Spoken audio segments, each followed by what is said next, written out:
To witness the strength of street knowledge. Witness the strength of street knowledge. Street knowledge. Terrorize the jam like troops in Pakistan. Street knowledge. Street knowledge. Quick service announcement brought to you in part by Warriors. Damn, that shit was dope.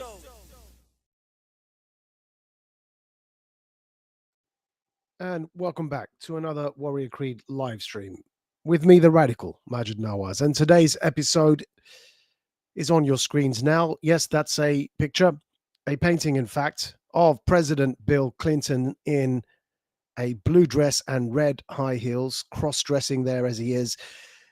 That painting was up in Jeffrey Epstein's house, hence his face next to the painting. And the topic of today, as should by now be clear, the Epstein files. Clinton's You're Next. That is the title of the stream today, and we will show you that title now as we share the screen with you. The Epstein emails that have been released by the Oversight Committee in Congress, pushed by the Democratic Party, have indeed been doing the rounds, and they have brought a real interest around this topic in Democrats who previously had not wanted to address the topic. And yet here we are now, because the Democrats have tasted some blood, thinking mistakenly, which we'll get to, that President Trump is implicated in the emails. They are now demanding the release of these emails. So the Epstein files, Clinton's You're Next, because this is all coming for the DNC leadership. It's already hit Larry Summers, or Lawrence Summers, the least of which he's known for was being a professor at Harvard. This man was working at the Treasury directly under Presidents Clinton and Obama. Larry Summers has now announced that he will quit public life. The dominoes are beginning to fall as this Epstein case gets worse and worse for those who are suspected of being on the clients list for Jeffrey Epstein. And of course, it remains the case that not a single, despite the fact that we'll show you just one more time, we're going to show you the image of Bill Clinton hanging in Jeffrey Epstein's home. That's a painting. It's a real and authentic painting that was an image of a painting that was hanging in Jeffrey Epstein's home of Bill Clinton in a blue dress in red heels. And by now, it should be very clear that this Epstein story is not going away. The people involved, in other words, those who are suspected of being Epstein's clients in this global VIP Mossad-run blackmail operation, those suspected of being Epstein's clients are falling like dominoes one by one, whether that be Prince Andrew, formerly known as Prince. How hilarious is that? The artist formerly known as Prince also changed his name to formerly known as Prince. But this is an actual Prince, Prince Andrew, now formerly known as Prince. He is now known as Andrew Mountbatten Windsor. Whether it be him, whether it be Lord Mandelson, up until last month, our ambassador, Britain's ambassador to Washington, D.C., appointed as he was by the current Prime Minister, Keir Starmer, despite radical media's repeated warnings that that would be a bad move because Lord Mandelson was a key Epstein suspect. You can go back to radical media far back as January, where we were warning of this, and last year indeed as well. It's all there for everybody to search. Radical Media has a searchable articles database on majidnawaz.substack.com. You can go through all of the previous articles. We've named all of them and said that this is coming down the line for every single one of them, and that has indeed what's happened. They are falling like dominoes, and in their desperation, who's the they here that we're referring to? The globalist warmongers, in their desperation, because remember, the Epstein operation was a Mossad-run blackmail operation to force world leaders to do the foreign policy bidding of Mossad to serve the globalist war machine. because, like the British government, it's not just about Israel, like the British government under Keir Starmer, and like the American government under Clinton and Obama, the globalists were running the show. Netanyahu, Israel, key globalists there, Blair in the UK, all the way through to Keir Starmer right now. Canada, well known that the globalists, Trudeau under the COVID mandates, the globalists were running the show. And how they were able to run the show was because they had compromat on world leaders and they were able to force them to do their bidding. If you've ever wondered why during COVID there was a synchronized rollout around the world of COVID mandates, all countries falling into line simultaneously in lockstep, then this is how they managed to do it. It's if you've ever wondered how and why your country's leaders seem to be working not in your interests, but against your interests, and instead working to cosmopolitanize your cities in order to turn them into some form of lacking any sense of belonging, with citizens that don't feel like they belong here nor there, but are from everywhere, metropoles with no real sense of identity. If you've ever wondered why your politicians are running your countries in this way, it's because they're serving the globalist war machine. And the COVID period was an attempted global palace coup. But each one of these key leaders has been falling like dominoes as the Epstein blackmail operation comes crashing down. And the next in line after the prince, formerly known as Prince Andrew, after Lord Mandelson had to quit his job as the British ambassador to the UK, the next in line will be the Clintons. Summons have already been issued by Congress to try and force the Clintons, Bill and Hillary, to testify in Congress. They are at the moment, as it stands, refusing to attend. But we have a situation at the moment where so desperate are the Democrats that they're seeking to pin this all on President Trump as a distraction instead of standing up to take responsibility for their own president, Clinton, that is, and indeed their other leaders such as Hillary, Obama. Instead of taking responsibility for their own leaders' actions, they're seeking to pin it on the man who actually put Jeffrey Epstein in jail. So that is the stream for today. And just summarizing it off the top for you before we get to the receipts, which we're going to do now. But it's worth remembering that this is all going to come crashing down, and it will not look pretty, especially for the Clintons. So that is the topic for today. Again, once more on your screens, Epstein files. Hey, Clintons, you're next. And as we move to, just to really summarize for you what's gone on this week, here you see in the Times the headline, Trump, after finally having had enough of the Democrats politicking with this story, Trump, who had prior to this been resisting releasing all of the files.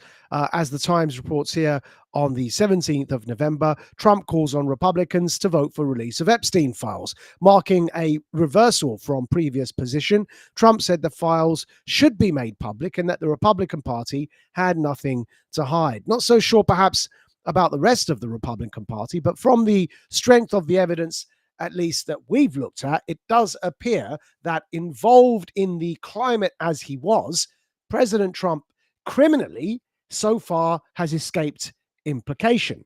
Criminally, maybe not morally, but criminally has so far escaped being labeled as complicit in the underage trafficking of underage girls by Jeffrey Epstein. And we're going to get to exactly why that is. But the build up to why President Trump, in the end, gave up as he did and decided to instruct his party, now the Republicans, to release all the files that they had, is because the Democrats, pushing as they were, pushed the matter to a point where it was inevitable that all of this would be released. It is interesting that Trump, doing this last minute U-turn, that prior to Trump telling his party to cooperate with the Democrats and release all these files, Trump was refusing to do so. What we find particularly fascinating is it does appear as if the globalists took the bait and fell headfirst into the trap, because Trump knew all along that he was not so far criminally implicated in the Epstein files. So by refusing to release them, the Democrats thought that they tasted blood and began demanding the release of the Epstein files. Now, some of us have longer memories than others. So, dear regulars, who remembers when nobody, apart from Trump as president in his first term, was calling for justice against Epstein and all his clients? Who remembers when the Democrats, the very same Democrats who were now saying that Trump didn't want to release these files because he was supposedly implicated, who remembers when those same Democrats used to call a global VIP pedophile ring nothing but a conspiracy theory? And yet here we are now, interestingly, with all the people that used to call it a conspiracy theory, instead now saying no longer is it not a conspiracy theory, it's the worst case of global VIP pedophilia in history, and they're saying it's all Trump's fault, and they're demanding the release of all the information. So certainly got your interest now, haven't we? So perhaps the Democrats took the bait that President Trump laid for them all along. Point being, it doesn't make too much of a difference whether he did it on purpose or not. President Trump, by by making the Democrats believe that he had something to hide, made them demand the release of the files. And then, of course, Trump was only happy to oblige. And that's how we got to the situation that you see on your screens now, where Trump has said that the Republicans should release all the files. The Democrats in the House are already voted for releasing all the files. That's going to happen. Everything's coming out. It will get to the Senate. And then, of course, it remains to be seen how the Senate votes. But right now, this is such a political hot potato that it would be incredibly strange for people in the Senate not to vote to release the files if Congress already has. So here's some of the history. And included in some of this history, we're going to just quickly go through for you, are the refutations of what the Democrats were alleging about Trump, and exactly how we got to the situation now where Trump, the Republicans, and the Democrats all agree on releasing the Epstein files. So what happened, as you can see here on your screens, was the Democrats released some emails, and the New York Times reports this. Breaking news. House Democrats released emails in which Jeffrey Epstein alleged that Donald Trump knew of the convicted sex offender's conduct and spent hours at my house with a victim. Now, that was the story that was in the emails that the Democrats released and that the New York Times and the BBC published. We're just going to point out at this stage that if you notice in that New York Times headline, in their post, they quoted from the email. In the text there, it says that Epstein alleged that Donald Trump knew of the convicted sex offender's conduct and, quote, spent hours at my house with a victim. That's Jeffrey Epstein speaking about Trump. And what the emails have missed out, and what the context has missed out, and what the New York Times has missed out as well, is the following that is on your screens now that we're going to read is a direct quote from the article itself, from the very New York Times article that was seeking to position its headline in a manner that made it look as if Trump was also complicit.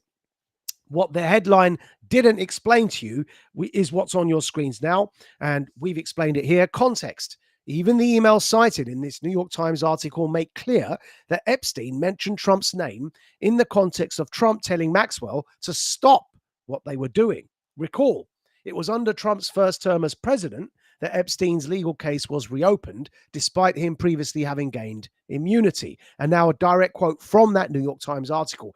The article itself refutes the impression that its own headline was seeking to give you. Here is a quote from the article. Mr. Epstein's email from 2019, which claims Mr. Trump knew about the girls, and asked Miss Maxwell to stop, was sent to Mr. Wolf. Mr. Epstein was months away from the arrest and federal charges that would send him to prison. So it's very clear that even in the New York Times' own article, they've made it very clear that Trump knew about the girls, and he'd emailed Ghislaine Maxwell and told her to stop what they were doing. So that context does strike us as quite important not to have missed out in your headline, New York Times, when you're seeking to do the Democratic Party's bidding and give the impression that Trump was somehow complicit, when the truth appears to be the opposite. It appears as if Trump was telling them to stop, according to the very article that they were quoting. But another point here to keep in mind is that Trump has also been directly mentioned by none other than Virginia Giuffre as not being criminally implicated. Now, remember, the point we're making here isn't whether Trump is a squeaky clean, morally unimpeachable human being. That is not the point we're making. Trump leaves much to be desired in the realms of morality and perhaps other traits or etiquettes that one would consider to be gentlemanly. But nevertheless, we're interested in a criminal investigation, not in a moral investigation. And insofar as the criminal investigation is relevant, again, that very same New York Times article mentions the words of Virginia Giuffre's as follows, and we've quoted it directly here again. It's on your screens. In a 2016 deposition for a civil case, Miss Giuffre was asked if she believed Mr. Trump had witnessed the sexual abuse of minors in Mr. Epstein's home. And this is a quote by Virginia Giuffre. "I don't think Donald Trump participated in anything," she said. "I never saw or witnessed Donald Trump participate in those acts. But was he in the house of Jeffrey Epstein?" Miss Giuffre added. "I've heard he has been, but I haven't seen him myself, so I don't know." Now, you would have thought again that such context would be relevant to mention in the New York Times when they're running a headline to do the bidding of the Democratic Party that gives the impression, by saying Donald Trump mentioned in emails by Jeffrey Epstein that he knew about the girls. You would have thought it's relevant for the New York Times to mention that their own article stated that he knew about the girls and told Ghislaine Maxwell to stop, and that Virginia Giuffre directly testified that Trump was not criminally implicated with underage girls. So the entire build-up to this week's release, or order to release, all of the Epstein files by the Trump administration, the entire globalist corporate media or mainstream media build up to try and frame the conversation as if Trump is the one that had the most to hide was a deflection. And when President Trump calls it a hoax, that's what he means, that the narrative spin on it is the hoax. Not that Epstein was a hoax. Of course, don't forget, Trump is the president that put Epstein in jail and undid his immunity. It's obvious that he doesn't mean Epstein is a hoax. He means that the narrative spin that globalist media is placing on it by trying to pin the tail on the donkey of Trump is the hoax. And that's just obvious, considering he was a president that undid Epstein's immunity and put him in jail. It was under his presidency that happened. But people don't have long memories. In fact, they don't have memories at all. What they remember isn't what happened. This is an important insight, actually, at this point. What people tend to remember isn't what happened. What people remember is who they hate. And then they remember how to undermine the person they hate and how to make the person they like look good. That's how most people's memories work. Most people's memories don't remember the facts as they unfolded. They will only remember the bits that make Trump look bad and the bits that make Obama look good, because they like Obama and hate Trump. Their memory serves their feelings and likes, not the other way around. And that's how most people operate. It's not a good or bad thing. Don't hate people for doing that, regulars especially. You'll probably have longer memories than most people if you're following this show. But don't hate people for doing that. That's just humanity and human nature. And in fact, perhaps it's better in a sense that people are feelings led, because feelings can also be very good, especially feelings that are positive, such as love for human beings. Of course, that can be manipulated and misguided. Somebody that loves humans a lot could be convinced that Trump doesn't love humans and therefore hate Trump. But overall, the fact that we have as human beings the capacity to feel is a good thing. But that's how most people remember. They remember who they hate and why they hate them, not the facts as they unfolded. And they remember who they supported and why they supported them. And then they will filter information always through that lens and only repeat information to you through that lens. They're not operating on an analytical level. They're operating with what's called motivated reasoning.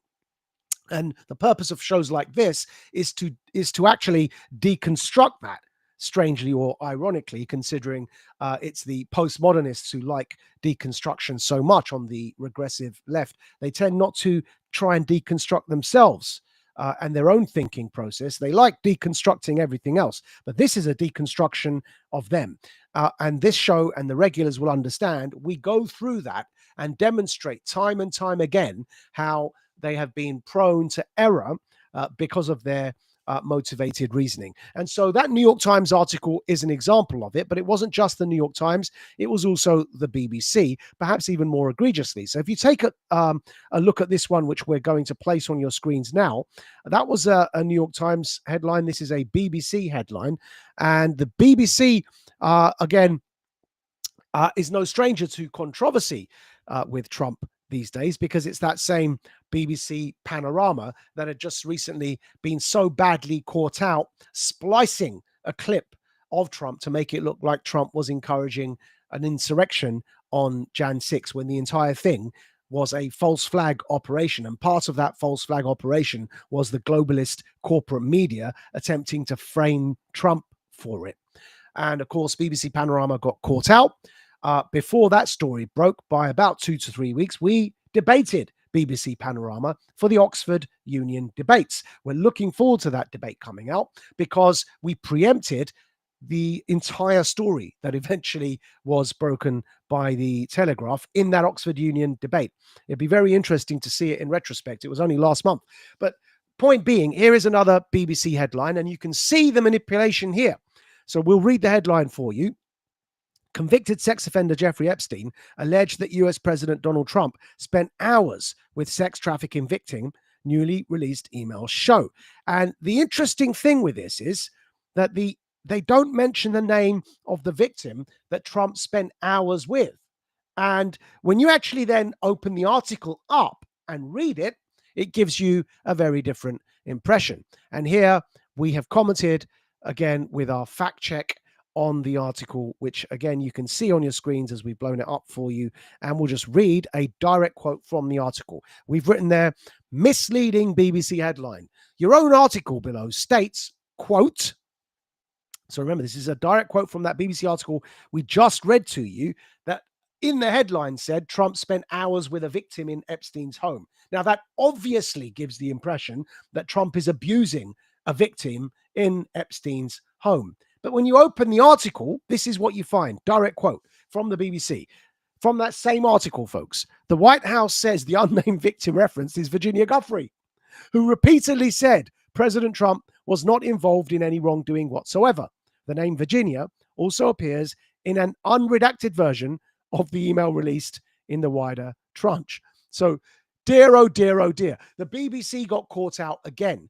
Trump spends hours at the home of Jeffrey Epstein with a victim. And they don't tell you in the headline that that same victim is the one that testified that Trump did not do anything, and in fact didn't do anything to their knowledge with any underage girls. It was Virginia Giuffre. They didn't name that in the headline. You have to go into the article and read the entire article to find that nugget of information. And again, we remind everybody that the New York Times themselves, in their article that we just read for you, made it very clear that Virginia Giuffre exonerated Trump from any criminal implications. Again, it's here on your screens.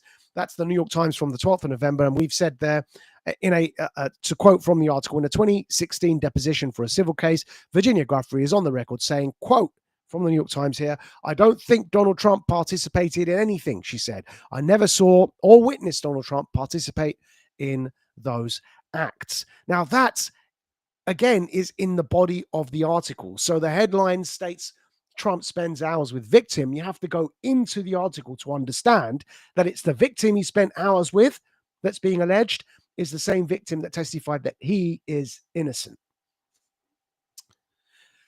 Do you see how mainstream media manipulates to try and manipulate your anger and rage over this story to serve their interests? And yes, of course, Trump may be morally implicated here. Perhaps he was serving as the federal informer all along around Epstein's circles. Whatever he was doing there, of course, his behavior morally is perfectly okay to question. But if you're going to come at us with a criminal investigation, we'll say to you precisely what President Trump has said, and he's correct. And that is that you should be looking at a very different leader, and that is President Clinton. And you should be looking at his treasurer, Larry Summers. And you should be looking at President Obama, who is from that same network. And you should be looking at Prime Minister Ehud Barak of Israel. And you should be looking at, of course, they were looking at Prince Andrew and Lord Mandelson. And then from them connected are Keir Starmer, the current Prime Minister, and Tony Blair. That's who you should be looking at. They are the globalists, but of course, they want you all to focus only on Trump because it detracts from the fact that it was their own presidents. Clinton, Senator Hillary Clinton, President Bill Clinton, and after them, President Obama, that was serving this globalist machine. A key handler for which was Jeffrey Epstein. The compromat was there to make sure that people did his bidding. But either way, they couldn't delay it for too long because, as we said, the shit was about to hit the fan because this is what happened next. And it's here again from that same New York Times article. We'll just read it for you. The Democrats' release of the emails came hours before Speaker Mike Johnson was scheduled to swear in Representative-elect Adelita Grijalva, Democrat of Arizona, whom he has avoided seating for nearly 2 months since she won her election. She's expected to provide the final signature necessary on a petition to force a House vote on a measure demanding that the Trump administration release all of its investigative material pertaining to Mr. Epstein. That happened. And Adelita Grijalva was sworn in. She did cast her vote. And by the time she did that, of course, it meant that it was going to pass anyway. And then, of course, what Trump did is now the news that we led with. As the Times states, Trump then ordered for his administration to release all the files. It's all coming out. Who would have thought that we would have got to this point those years ago when we were speaking about this and being called conspiracy theorists for doing so? Who would have thought that this is how it would end, with a incumbent and sitting, perhaps more appropriately, returned to office President Trump ordering for these files to be released and the Democrats agreeing with him. We have a bipartisan consensus to release all the Epstein files, and every single one of them will be exposed. That's something which you all know, our regulars. We've been speaking about for a long time on this show, that every single one of them will be exposed. As a reminder for you, we're just going to show you exactly how we've been following this story on the Warrior Creed and on Radical Media for some time. On your screens now, you will see what we've written about this topic and all of the various abuse cases that have come to light and why it's so important that we continue to cover this. This from the 10th of April in 2023, which is on your screens. We've said that's 2 years ago, remember? 10th of April 2023, 2.5 years ago roughly. We are ruled over by a class of pathetic parasites who are easily controlled through compromat and blackmail by a global cabal of psychopaths who facilitate their depravity in exchange for control. Every one of them will be exposed. We are coming. And that is pretty much what's been happening, with the dominoes falling as they are. And again, by way of a reminder, just again, if you look to your screens now, we've written that here. After the Harvey Weinstein Hollywood story, revelations around the Mossad-backed Epstein global VIP pedophile ring, the P. Diddy music industry sex abuse case, and after revelations around the Church of England mass child abuse, and let's not forget the Catholic Church child abuse before that, and the UK Pakistani Muslim grooming gangs cases,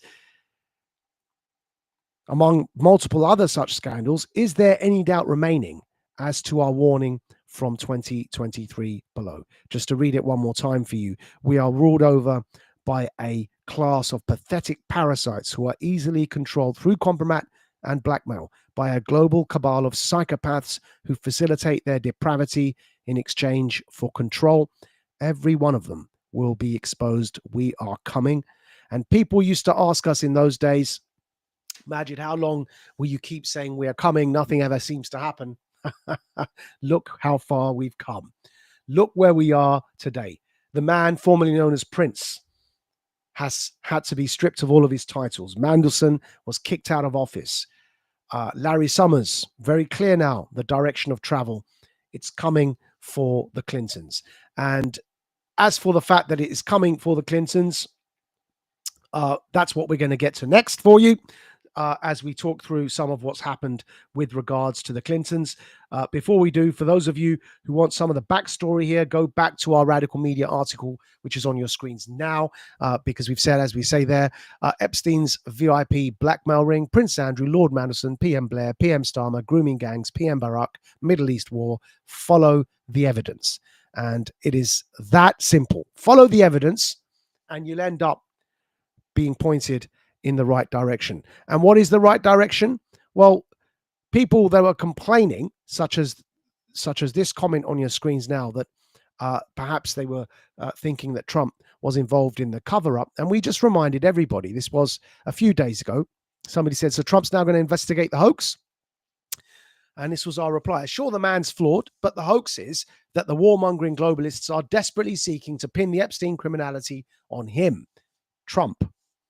He's the guy who undid Epstein's immunity, put him in jail, and who both Virginia Giuffre and Ghislaine Maxwell have testified is not criminally implicated. The hoax is that globalists and their media machine are liars. They twist facts and headlines to manipulate your rage to serve their interests. They're going to get caught out, just like they have been on every other, everything else they've been exposed for lying about.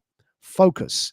And so that has been our line on this, and that's pretty much the way it seems to be going, that the evidence doesn't seem to indicate anything other than the fact that Bill Clinton is the president that you should be investigating. And here is President Trump making that very clear after he lost patience with the Democrats demanding that he release everything. So Trump said here, on his Truth Social account dated the 14th of November, just reading from it for you. Now that the Democrats are using the Epstein hoax involving Democrats, not Republicans, to try and deflect from their disastrous shutdown and all of their other failures, I will be asking Attorney General Pam Bondi and the Department of Justice, together with our great patriots at the FBI, to investigate Jeffrey Epstein's involvement and relationship with Bill Clinton, Larry Summers, Reid Hoffman, JP Morgan, yes, that's the JP Morgan Chase, the bank, and many other people and institutions to determine what was going on with them and him. This is another Russia scam, with all arrows pointing to the Democrats. Records show that these men and many others spent large portions of their life with Epstein and on his island. Stay tuned. So having become exasperated by the Democrats' hypocrisy on this story, and by their distraction tactics and attempts to pin the donkey tail on Trump. That's the hoax part, not the actual fact that Epstein did what he did. Trump was president when they put him in jail. That's not the part that was the hoax. The hoax is them attempting to control the narrative and pin it on Trump. And so Trump's made it clear, fine, if that's how you want to do it, FAFO, fuck around and find out. We'll do the investigation if that's what you want. We'll release all the files and we'll see who's truly implicated. What happens next is a matter of record. Here is the late Charlie Kirk on the 25th of July posting a video that made it very clear what Trump's direction was going to be on this. For those who are paying attention, we always knew it was going this way. Here's Charlie Kirk. President Trump just name-checked Bill Clinton and Larry Summers when asked about Epstein. Remember, look, this is July 2025, before Charlie was brutally assassinated. And here is President Trump making it very clear what he thinks. Take a listen to this. This is from back then, okay, in July 25. I don't want to talk about that. What I do want to say is that Todd is a great attorney, but you ought to be speaking about Larry Summers. You ought to be speaking about some of his friends that are hedge fund guys. They're all over the place. You ought to be speaking about Bill Clinton, who went to the island 28 times. I never went to the island. You maintain you did not write a letter for Jeffrey Epstein's birthday? I don't even know what they're talking about. Now, somebody could have written a letter and used my name, but that's happened a lot. All you have to do is take a look at the dossier, the fake dossier. Everything's fake with that administration. Everything's fake with the Democrats. Take a look at what they just found about the dossier. Everything is fake. They're a bunch of sick people. Where did you see the people laying outside? Exactly. Right across the Everything is fake. They're a bunch of sick people. Well, those two lines are, I've got to say to you, quite accurate. The DNC, forget, obviously, not the average. All right, I think at this stage, probably need to make this clear. Not the average, everyday Democratic voter. All right, when we speak about Israel, we're not speaking about all Jews. When we speak about Islamist terrorism, we're not speaking about all Muslims. When we speak about Pakistani Muslim grooming gangs in Britain, we're not speaking about all Pakistani men. I am one. When we're speaking about the DNC, globalist-run Democratic National Convention, the Clintons who run it, the Obamas who run it, we're not speaking about every single Democratic voter who is a citizen of the United States. We're speaking about invariably the leadership involved in each of these scandals. And in this one, it is quite clear with the Epstein files, it isn't the current MAGA president, Trump, who is criminally implicated, but the Democratic president, Bill Clinton. And again, his treasurer, Larry Summers. As you can see on his screens now, the Financial Times is reporting that Larry Summers has had to accept this public shame.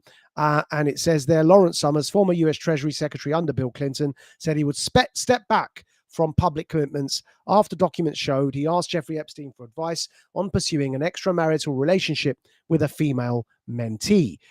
That's from 12 hours ago. And here is a photo of Larry Summers on that table there with Jeffrey Epstein. So you can see there, it's coming very fast.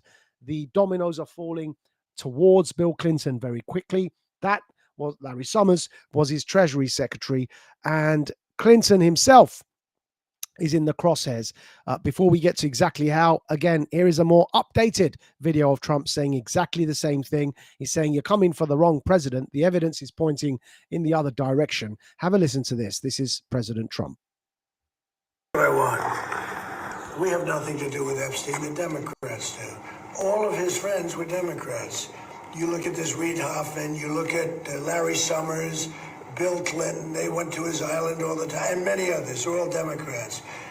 All I want for people to recognize the great job that I've done on pricing, on affordability, because we brought prices way down, but they're going way lower, on energy, on ending 8 wars and another one coming pretty soon, I believe. We've done a great job. And I hate to see that deflect from the great job we've done. So I'm all for it. You know, we've already given 50,000 pages. You do know that. Unfortunately, like with the Kennedy situation, with the Martin Luther King situation, not to put Jeffrey Epstein in the same category, but no matter what we give, it's never enough. You know, with Kennedy, we gave everything and it wasn't enough. With Martin Luther King, we gave everything and it's never enough. We've already given, I believe the number is 50,000 pages, 50,000 pages. And it's just a Russia hoax as it pertains to the Republicans. Now, I believe that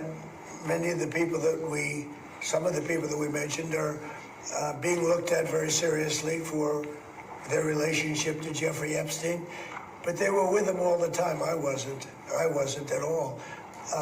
And we'll see what happens. What I just don't want Epstein to do is detract from the great success of the Republican Party, including the fact that the Democrats are totally blamed for the shutdown. You know, they cost our country hundreds of billions of dollars with that, at a lot of inconvenience. So I'm for I don't. They can do whatever they want. We'll give them everything. Sure, I would. Let the Senate look at it. Let anybody look at it. But don't talk about it too much because honestly, I don't want to take it away from us. It's really a Democrat problem. The Democrats were Epstein's friends, all of them. And it's a hoax. The whole thing is a hoax. And I don't want to take it away from really the greatness of what the Republican Party has accomplished over the last period of time. So the Democrats are the ones, as President Trump is saying, that have something to worry about. Remember, we showed you the video earlier, the one that Charlie Kirk posted on the 25th, because in that, Trump, we'll play it one more time for you, Trump directly alleges that Bill Clinton visited Epstein's island 28 times. Again, pay attention to that number. I don't want to talk about that. What I do want to say is that Todd is a great attorney, but you ought to be speaking about Larry Summers. You ought to be speaking about some of his friends that are hedge fund guys. They're all over the place. You ought to be speaking about Bill Clinton, who went to the island 28 times. I never went to the island. You maintain you did not write a letter for Jeffrey Epstein? I don't even know what they're talking about. 28 times Bill Clinton, President Trump has alleged Bill Clinton went to the Epstein's island 28 times. And so it becomes relevant that he has done this. He has named these names and has said he's going to release all the files. People were for a while wondering why the Democrats were seeking to push this in the direction of Trump. Here's even rapper Charlemagne making it very clear in his own interview that he believes that the Democrats were pushing an agenda.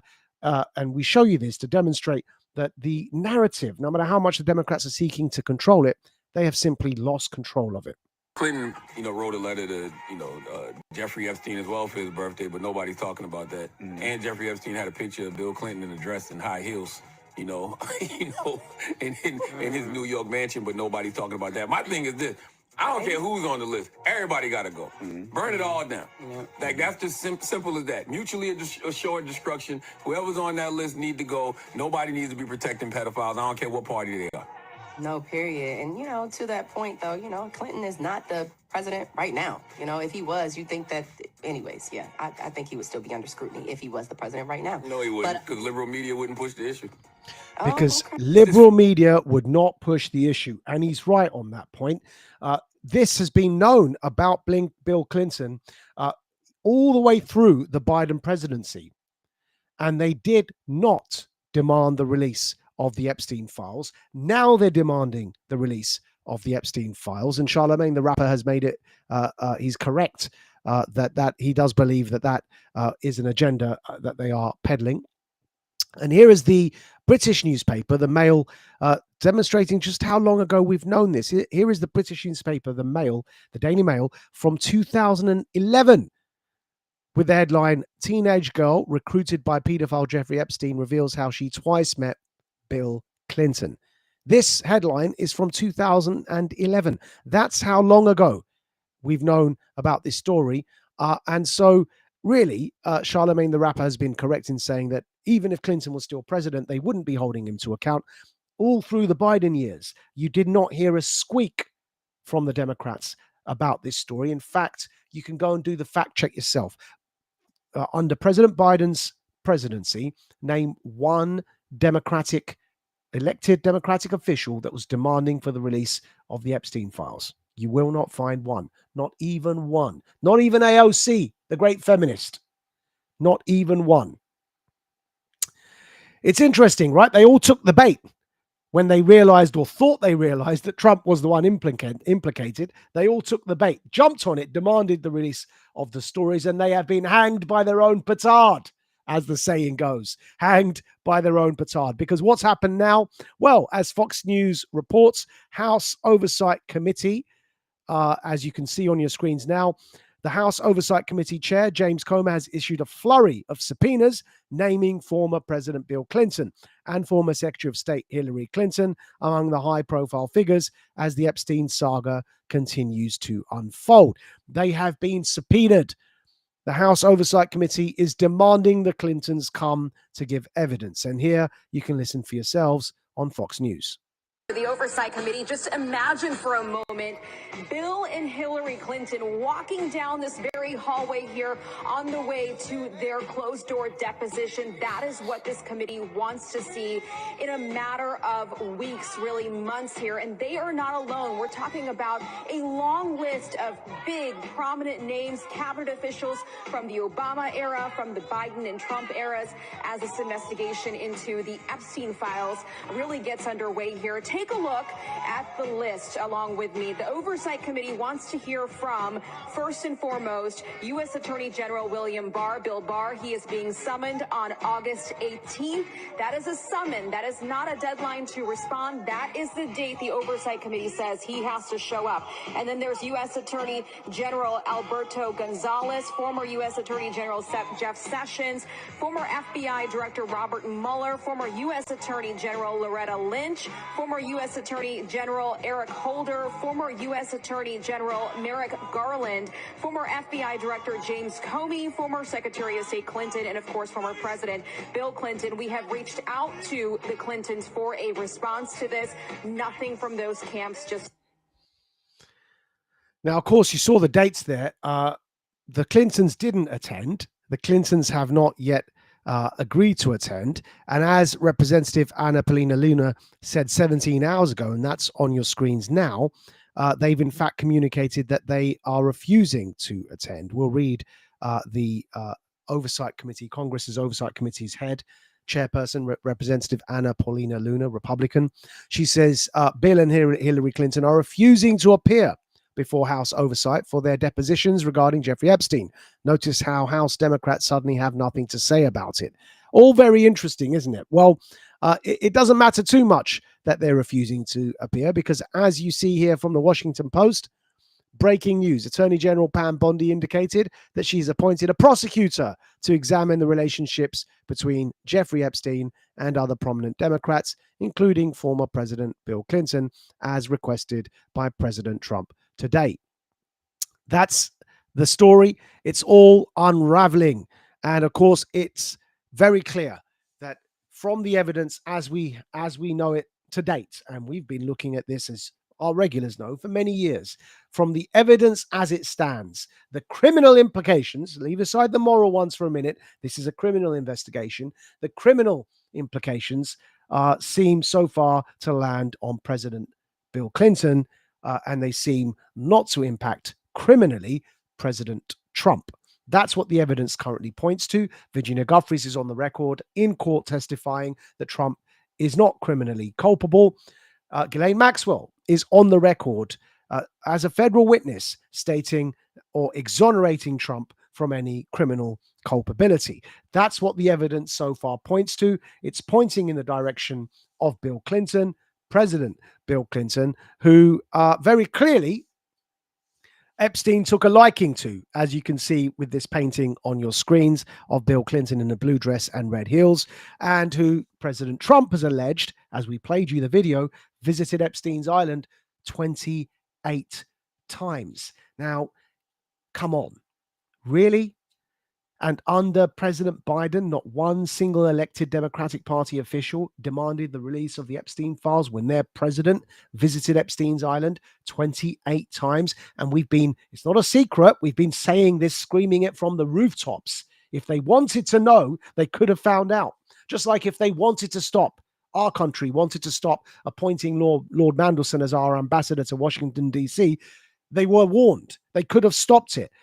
Our prime minister went ahead and did it anyway, despite knowing of Mandelson's relationship with Epstein, which kind of makes you think, who was really pulling the strings? And that brings us to the next point, which is, who was really pulling the strings? Well, Israeli Prime Minister Ehud Barak has not come off very well in Virginia Giuffre's new book. She has, in fact, in her new book, graphically detailed being beaten and violently assaulted and raped by a prime minister. And as you can see on your screens now, the New York Post reported this story. Dated October the 18th, 2025, Virginia Giuffre beaten, raped by well-known prime minister in attack that broke Epstein's spell, her memoir reveals. And we're going to read to you an extract from that New York Post piece, because the extract itself names Israeli Prime Minister Ehud Barak. Guthrie simply referred to the deranged man as the Prime Minister, saying she was afraid the brute would seek to hurt her if she printed his name. In the past, however, she pointed to Israel's Prime Minister Ehud Barak in court filings as one of the many elites who had raped her, a claim he has repeatedly denied. In her memoir, Guthrie said that she first met the Prime Minister on Epstein's private island in the US Virgin Islands sometime in 2002 when she was just 18 years old. Now, I'm going to carry on reading this, but we will just at this stage advise anyone who's listening or reading or tuning in, if you're sensitive to content that touches upon recollections of sexual abuse, then what you're about to hear may be disturbing to you, may trigger memories in you, and may make you feel quite distressed. If this will affect you too much, perhaps turn away for a moment, but we're going to read some of the graphic detail that Virginia Guthrie has alleged happened to her by this Prime Minister, who in a separate court testimony, she named as Israeli Prime Minister Ehud Barak. This is all in the New York Post. And that is dated the 18th of October, 2025, a recent article. Again, to read from it, Virginia Guthrie, it says, was ordered to escort him, meaning Prime Minister Ehud Barak, to a cabana, but the man made it clear as soon as they were alone that he wanted violence. He repeatedly choked me until I lost consciousness and took pleasure in seeing me in fear for my life. Horrifically, the Prime Minister laughed when he hurt me and got more aroused when I begged him to stop. I emerged from the cabana bleeding from my mouth, vagina, and anus. For days, it hurt to breathe and to swallow, Guthrie wrote. The politician raped me more savagely than anyone had before. She immediately rushed to Epstein and begged him not to send her back to the Prime Minister. This is all from this article. The New York Post headlined, Virginia Guthrie beaten, raped by well-known Prime Minister in attack that broke Epstein's spell, her memoir reveals. Again, we're sorry for the graphic detail there, but that is being alleged by Virginia Guthrie of Israeli Prime Minister Ehud Barak. And so, as we say, the dominoes will continue to fall. All of these people are implicated. The freight train that are the Epstein files are coming for the globalists. Not looking so crazy now, are we? No longer a conspiracy theory to talk about VIP pedophile rings running the world now, is it? Of course, this used to be a cancelable offense. Peter Thiel is another one that you should all keep an eye on, and he's another one that has been named and mentioned in the emails, and he's relevant here because of the link with Ehud Barak, who we've just read to you was accused by Virginia Guthrie of raping her. Keep that in mind when you see these emails on your screen now. According to the General on Twitter, breaking. A major leak of 100,000 emails from former Israeli Prime Minister Ehud Barak shows that he, Barak, and Jeffrey Epstein discussed meeting with Palantir founder Peter Thiel. Quote, trying to arrange it so the security guys will not come with us to the island. Interesting, right? Here's the email. Here's one of the emails from Jeffrey Epstein in 2014 to Ehud Barak, the Israeli Prime Minister that Virginia Guthrie accused of raping her. Peter Thiel can come to dinner on the 9th. Can you stay until then? And here is another email that is Ehud Barak's reply saying, yes, I'm going to meet him, Peter Thiel, for dinner tomorrow, because somebody asked, is he about to go and see Peter Thiel? We will publish, as always, all of these receipts in the written version of this dispatch for you to read for yourselves via tomorrow's Radical Dispatch on majidnawaz.substack.com. And of course, it's important to remember exactly who Peter Thiel is. Peter Thiel is the founder of Palantir, a spyware company that we have previously written about on the 11th of January 2024. That is over a year ago, where in the article there on your screens, it says breaking. Epstein judge unseals Richard Branson and photo of Lord Peter Mandelson. In that article, we present the following. Mr. Thiel is on record having had several meetings with Epstein, one of which was preceded by a meeting between Bill Burns, the current director of the CIA, and Epstein. And then we cite the Daily Mail, which is on your screens now. We'll just make this larger for you so you can all see the headline. The Daily Mail reports 30th of May 2023. There it is on your screens. Exclusive. The Jeffrey Epstein files trove of never-before-seen emails and calendars give unprecedented insight into late pedophiles' network of power and influence that includes Chris Rock, Peter Thiel, and Richard Branson. There are some questions around which Chris Rock precisely this is, but there are very few questions around the fact that the Peter Thiel referred to there is the founder of Palantir. We've just shown you the emails. It's clear that they're referring to Peter Thiel, the founder of Palantir. And we'll read to you from that Daily Mail article now. Tech billionaire and early Facebook investor Peter Thiel had several meetings with Epstein, the calendars show. During one stretch in 2014, Thiel appears to have met Epstein 3 times in quick succession at a time when he was on the board of Facebook and in charge of venture capital firm Founders Fund. He was also the chairman of analytics company Palantir, which works closely with the Department of Defense. The logs show that in September 2014, Epstein's schedule listed Thiel under People to See. The two men met for dinner at Epstein's New York mansion on the 12th with Woody Allen present, the schedule says. The following day, Epstein met Thiel on his own from 2 to 4 p.m., after which Bill Burns, the current director of the CIA, that's current as in the year 2023, the current director of the CIA, who was Deputy Secretary of the State at the time, joined them for an hour. The day after that, Epstein planned a lunch and said that maybe Peter Thiel would come. The two men were scheduled for lunch the following week, and the entry lists Thiel's personal assistant and their number. Thiel did not respond to the dailymail.com's request for comment. Now, remember, we've just mentioned to you Israeli Prime Minister Ehud Barak was accused by Virginia Guthrie of raping her. We've just shown you emails where Barak was seeking to meet Peter Thiel under the organizational auspices of Jeffrey Epstein. And now we're going to show you how Palantir helped the Israeli government with surveillance tech using AI for military targeting, as is reported on the 12th of January 2024 in this Bloomberg article, the headline of which is on your screens now. And we'll just read it for you from Bloomberg. Thiel's Palantir and Israel agree strategic partnership for battle tech. Subheading, U.S. company will provide services for war-related missions. Agreement follows co-founders' visit to Israel this week. To read from the article, Palantir Technologies Inc., the data analysis firm that provides militaries with artificial intelligence models, has agreed to a strategic partnership with the Israeli Defense Ministry to supply technology to help the country's war effort. And there you see, with that final piece of the puzzle, you can begin to square the circle between exactly what Jeffrey Epstein's global VIP pedophile ring compromat operation was seeking to achieve. It was seeking to further Mossad's foreign policy aims with the involvement of an Israeli PM, compromising US tech leaders such as Peter Thiel in order to get Palantir technologies to help with Mossad's foreign policy aims, and indeed compromising various leaders of American governance, such as President Bill Clinton, perhaps his wife Hillary Clinton, in order to further achieve those aims as well. One thing remains to be said on this, and that is something which we'll show you now on your screens, because do remember, with all this understood about Peter Thiel, do remember who Peter Thiel's surrogate is in the current Trump administration. And there we have it on your screens now. It should be there very clearly. Peter Thiel's surrogate is none other than J.D. Vance, the vice president, according to Politico, 5th of March 2022.